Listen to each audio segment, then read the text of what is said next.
మదంబరపు వెంకన్నబాబు పుక్కునూరు మండల జనసేన పార్టీ ఉపాధ్యక్షుడిని.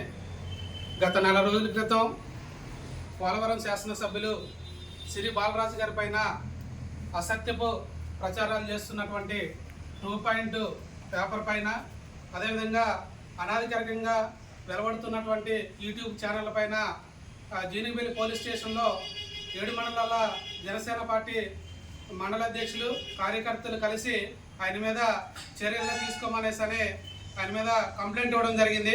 ఆ కంప్లైంట్ని ఆసరాగా చేసుకొని పోలవరం నియోజకవర్గంలో ఉన్నటువంటి 7 మండలాల పోలీసు సబ్ ఇన్స్పెక్టర్లు, అదేవిధంగా సిఐలు, అదేవిధంగా ప్రత్యేకంగా డిఎస్పీ గారు చొరవతోటి మరి క్రాంతిరామారావు గారి ఎస్పీ గారి ఆధ్వర్యంలో ఒక టీంని ఏర్పాటు చేసి ఆ పేపర్ మీద వచ్చినటువంటి వాస్తవాలను వెలికి తీస్తే ఆ వచ్చిన మొత్తం కూడా అవాస్తవాలను తెలిసిన తర్వాత మరి ఆ ఉటావుటీన మొన్న మరి విజయవాడలో ఉంటున్నటువంటి పాదమూర్తి గారిని, ఆ యొక్క పేపర్ ఎడిటర్ ఎవరైతే ఉన్నారో పాదమూర్తి గారిని అరెస్ట్ చేయడం జరిగింది. అరెస్ట్కి కారణమైనటువంటి కారణాలు మొత్తాన్ని కూడా పోలీసు వ్యవస్థ వారు తీసుకున్నారు. మరి ఈ శుభ సందర్భంగా మరి ఆ అంచెలంచెలుగా ఎదుగుతున్నటువంటి అతి సామాన్య కుటుంబం నుండి ఒక ఎమ్మెల్యే స్థాయికి ఎదిగినటువంటి మా బాలరాజు గారి పైన అసత్యపు ఆరోపణలు చేస్తూ మరి గత ప్రభుత్వం కన్నా ఈ కూటమి ప్రభుత్వంలో అతను సీట్ వచ్చిన దగ్గర నుండి కూడా అతను పేద ప్రజలకు, ముఖ్యంగా ఈ గిరిజనులు ఎవరైతే ఉన్నారో వారి పట్ల మక్కువగా ఏర్పడి గిరిజనేతలకి గిరిజనులకు కూడా అతను చేస్తున్నటువంటి అభివృద్ధి కార్యక్రమాలు ఏవైతే ఉన్నాయో మనకి అందరికీ తెలుసు. మరి ప్రభుత్వం ఏర్పడినటువంటి నెలల ప్రాంతంలోనే మరి ఈ గ్రామీణ అభివృద్ధి శాఖ నుండి 26,000 కోట్ల రూపాయలని పోలవరం నియోజకవర్గాన్ని తీసుకొచ్చి 7 మండలాల్లో కూడా అభివృద్ధిని పట్టాలు ఎక్కిస్తూ ఉంటే అది చూసి అసూయపడి మరి ఇతని కనుక ఈ విధంగా అభివృద్ధి చేసుకుంటూ పోతే మరి ముందు మనం అతన్ని అసలు పట్టుకోలేమనేటువంటి ఒక అక్కుస్తు భావంతో మరి మా బాలరాజు గారి పైన అసత్య ఆరోపణలు చేస్తూ అతని మీద రాస్తూ ఉన్నటువంటి మీడియా మిత్రులకి మేము ఒకటే కోరుతా ఉన్నాం.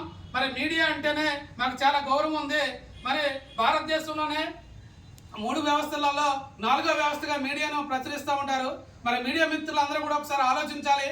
మరి గతంలో అనేక ఆరోపణలు చేశారు, అవినీతి ఆరోపణలు. అటువంటి ఏవి కూడా మరి బయటికి తీసుకురాకుండా ఏదైతే కష్టపడి పైకి వచ్చినటువంటి శ్రీ బాలరాజు గారి పైన అసత్యపు ఆరోపణలు చేస్తూ వారిపైన నిందలు వేస్తూ మరి పేపర్లలో మీరు రాస్తూ ఉన్నారు. మీరు నిజంగా మరి బాలరాజు గారు రోజుకు 10 కోట్ల ఆదాయాన్ని వెచ్చిస్తున్నారని చెప్తున్నారు. మరి ఈ లెక్కను ఒకసారి మనం లెక్క కట్టుకుంటే రోజుకు 10 కోట్లు అనుకుంటే నెలకే 300 కోట్లు అవుతుంది. మరి ఈ సంవత్సర కాలంలో 3,600 కోట్లు సంపాదించాలి మా బాలరాజు గారు. మరి బాలరాజు గారు ఎక్కడ సంపాదించారో మీరు దగ్గర ఆధారాలు ఉన్నాయా?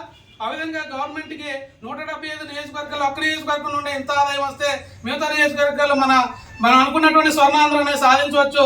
అదేవిధంగా మీరు పేపర్ వాళ్ళు ఎవరు రాసినా కానీ మీ దగ్గర నిరాధారమైనటువంటి ఆధారాలు ఏమైనా ఉంటే బయట పెట్టాలి తప్పనిచ్చి మరి ఎదుగుతున్నటువంటి క్షణంలో అతని మీద అసత్యపు ఆరోపణలు చేసి ఈరోజు మీరు చేయాలని చూస్తున్నారు. కానీ మాకు కంపల్సరీగా వారి వెంట ఇటు కూటమి నాయకులు కానీ, టీడీపీ నాయకులు కార్యకర్తలు కానీ, బీజేపీ నాయకులు కార్యకర్తలు కానీ, జనసేన పార్టీ నాయకులు కార్యకర్తలు వీరమహిళలు అందరూ కూడా అతనికి ఎప్పుడు కూడా ఆశీర్వాదం ఉంటుంది. వారు పైకి ఎదగడం కోసం మేము అంతా కృషి చేస్తామనేసి తెలియజేస్తా ఉన్నాం. జై జనసేన, జై హింద్.